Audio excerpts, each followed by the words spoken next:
In today's video, I'm going to teach you how to claim your Spotify artist profile with Distrokid. By the end, you'll know exactly how to go from releasing your music to managing your artist page inside Spotify for artists, with no confusion along the way. First, you need at least one release sent to Spotify through Distrokid. If you're uploading now, make sure Spotify is selected as a platform when you set up your single or album, then submit your release. After that, wait for Distrokid to deliver it to Spotify. Delivery isn't instant, so give it some time to process. While you wait, double check your release details in DistroKid. Your artist name should match exactly how you want it on Spotify, and your artwork and metadata should be correct. This helps prevent your music from landing on the wrong artist page or creating duplicates.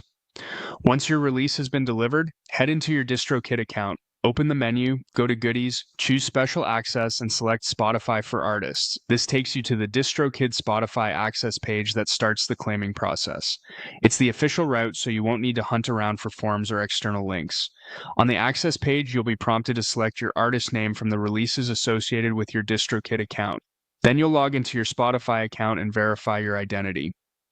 The verification step is straightforward. DistroKid passes along your release data to help Spotify confirm you're the right person. If you see multiple artist names that look similar, take a moment to pick the exact one tied to your release to avoid mix-ups. After you submit, approval is typically instant, but it can take a few days depending on timing and Spotify's review. Once you're approved, you'll land in your Spotify for Artists dashboard. Here, you can customize your artist profile by updating your bio, adding or changing your profile photo and banner, and keeping your visuals current with your brand.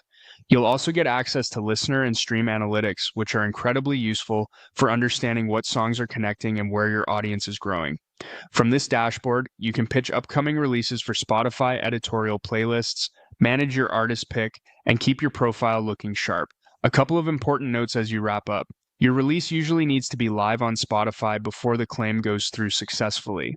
In many cases, Spotify will create a new artist page automatically once your first track is delivered. And while approval often happens right away, it can take a little longer, so don't worry if you don't see access immediately.